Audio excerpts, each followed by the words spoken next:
Two siblings, a peaceful weekend getaway, and a remote lake house at the heart of an untamed wilderness. They told their parents they'd be back by Monday. But Monday came and went, then a week, then years. Today, their names are etched into a haunting tale that still grips a quiet lakeside community.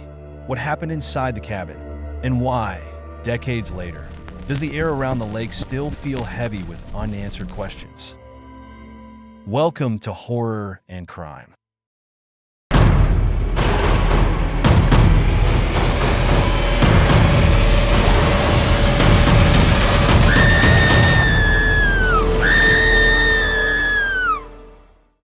In this episode, we'll explore the tangled narrative of that fateful weekend. Who were the siblings? What could explain their sudden disappearance?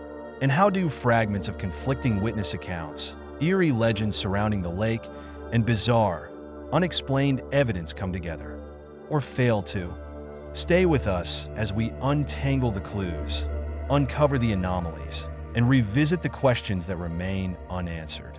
Tonight, we promise a story, a mystery that refuses to let go. This case goes beyond missing persons. It's a story about silence, about how echoes of the past can linger in a place long after the people are gone. Let's begin. The Lakehouse sits on the edge of Stillwater Lake, a body of water as picturesque as it is isolating. Nestled deep in the forests of northern Michigan, this area has long been a retreat for families looking to escape the bustle of everyday life. But for some, the isolation that draws them here becomes their undoing. In the summer of 1983, siblings Rachel and Matthew Harper, aged 23 and 19, respectively, planned a weekend away at the family cabin. They had visited the lake house since childhood, their parents purchasing the property when Rachel was just 6. It was a place of familiarity, comfort, even, but that summer would mark their last trip to Stillwater Lake. Rachel was a nursing student known for her meticulous nature and quiet strength.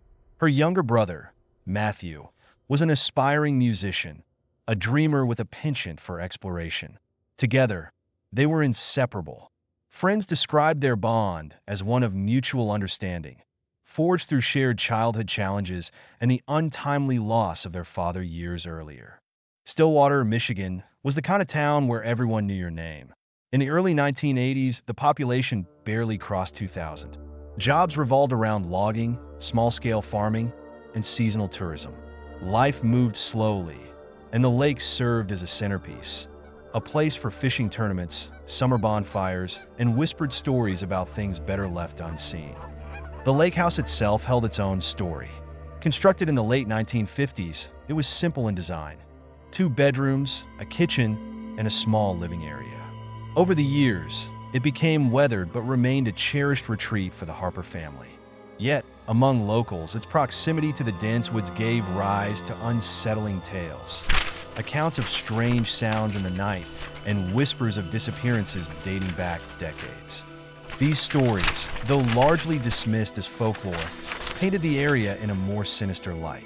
Longtime residents spoke of the Stillwater Shadow, a legend surrounding the lake and its surrounding forests.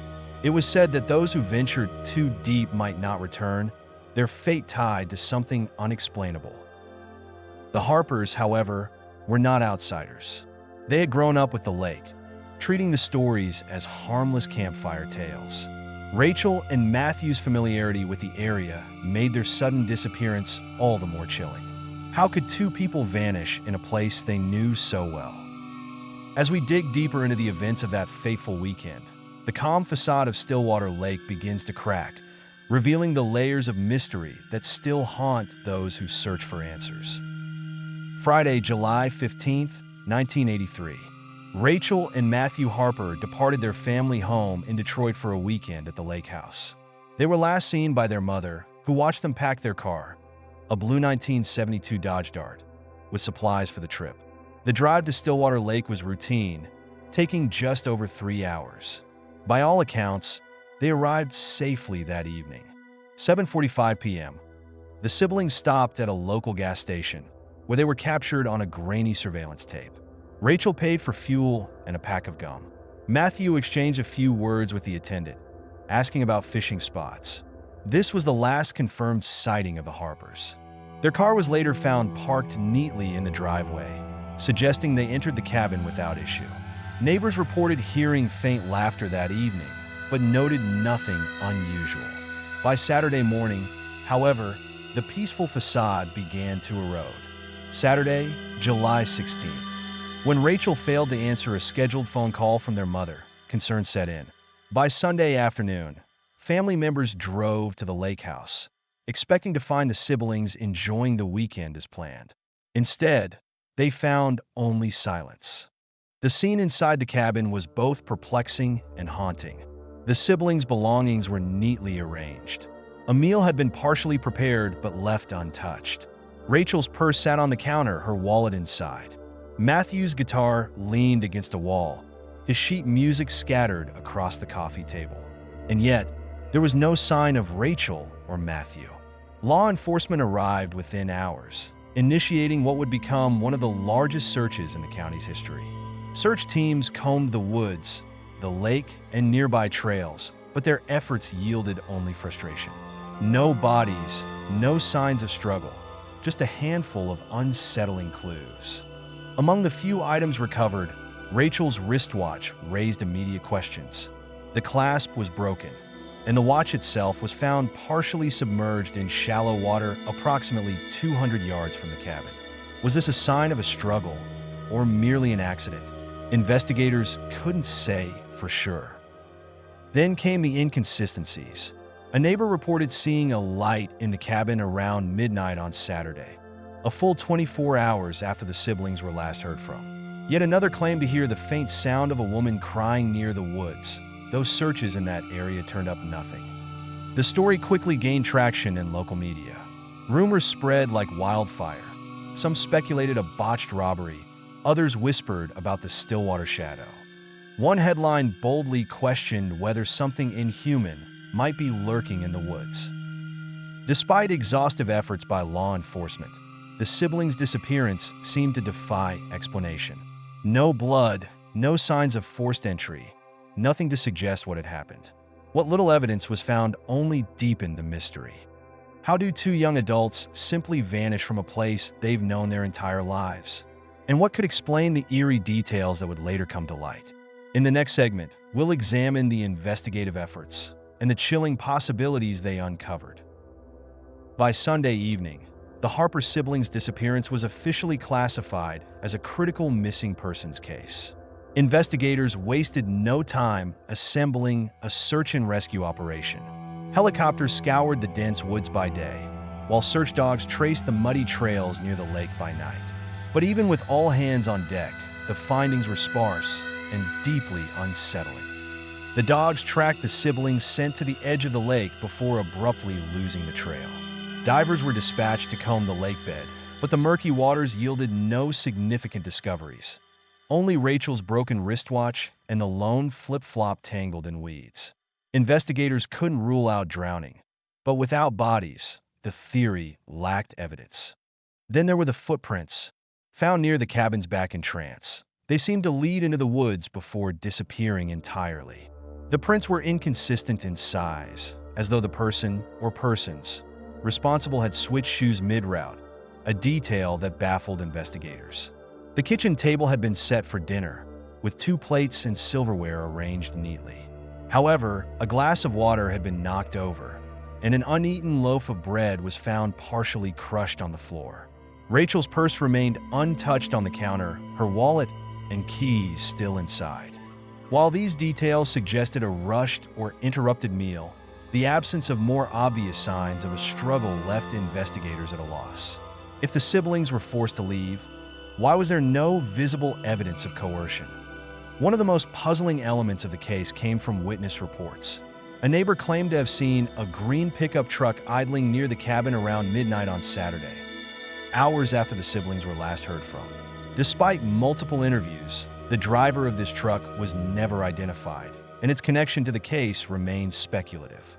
As the investigation unfolded, a number of potential suspects came under scrutiny. One such figure was Tom Beardsley, a local handyman with a criminal record for burglary. Beardsley was known to frequent the Lakehouse area and had allegedly worked on repairs for the Harper family in years past. When questioned, Beardsley provided an alibi that couldn't be definitively corroborated, but also couldn't be entirely disproven. Beardsley claimed he was home alone the night of the disappearance, yet his proximity to the area and prior record made him an early suspect. However, with no physical evidence tying him to the scene, he was eventually released.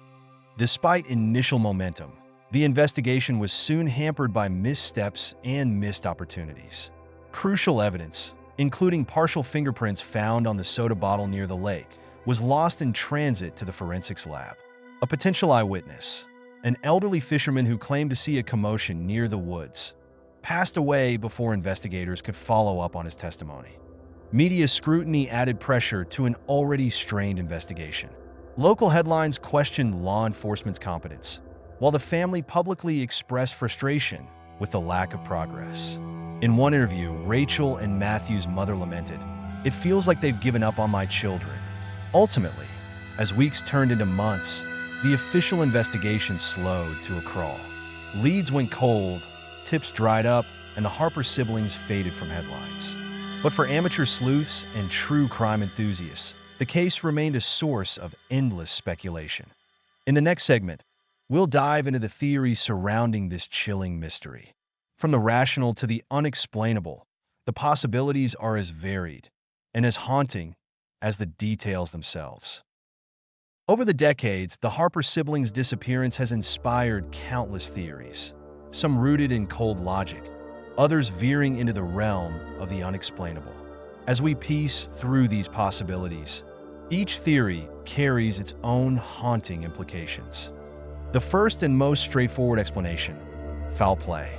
With the Lakehouse's isolated location and the siblings' predictable routine, it's not hard to imagine opportunistic criminals targeting them. Could the mysterious green truck seen near the cabin hold the key?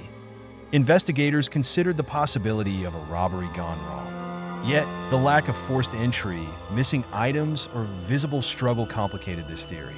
Was the crime committed by someone they knew, someone they trusted enough to let inside? While individuals like Tom Beardsley came under suspicion, no concrete evidence ever tied him, or anyone else, to the siblings' disappearance. Was this a carefully planned abduction, or did the perpetrators simply vanish as seamlessly as their victims? Some believe the answer lies not with a person, but with the environment itself. Stillwater Lake, while tranquil on the surface, is notoriously deep and filled with hidden dangers.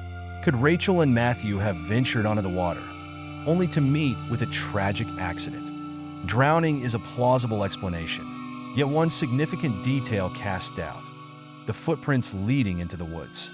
If they were near the water when they disappeared, what drew them into the forest? And why was no trace of them ever found? For those drawn to the unexplained, the legends surrounding Stillwater Lake offer a chilling narrative. Stories of the Stillwater Shadow date back generations, describing an ominous presence in the woods. According to local lore, those who hear the shadow's call are compelled to follow it, never to return. Residents have reported hearing strange sounds at night, low humming, whispers carried by the wind. Could Rachel and Matthew have fallen victim to something beyond our understanding? Or is this theory nothing more than folklore filling the gaps left by a lack of answers? Turning to the psychological, some have questioned whether the disappearance was voluntary. Could Rachel or Matthew have been struggling in ways no one recognized? Did they choose to leave, staging their disappearance as an escape? Friends and family dismissed this idea, insisting the siblings were happy and excited about their trip. Still, the absence of evidence leaves room for doubt. What if the truth lies in a moment of desperation, a decision made in the heat of the moment? Theories abound, from organized crime to accidental death, from supernatural forces to intentional disappearance. Each offers fragments of possibility, but none can fully explain the chilling details of that weekend. The broken watch, the footprints that vanished, the green truck, the silence that followed. Ultimately, the mystery of the Harper siblings is not just a question of what happened, but why. What unseen force, whether human or otherwise, could erase two lives so completely, leaving only whispers of their presence. In the next segment, we'll explore the twists, revelations, and gaps that have emerged in the years since, as investigators and a grieving family continue their search for answers.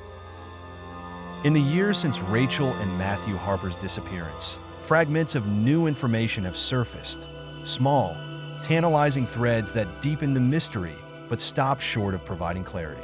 As we examine these revelations, the question remains, do they bring us closer to the truth, or do they obscure it further? In 1993, 10 years after the disappearance, previously classified law enforcement files were released to the public. Among them was a report detailing an unusual item found during the initial search but never disclosed to the media. A small, hand-carved figurine resembling a humanoid figure, discovered near the cabin's back door.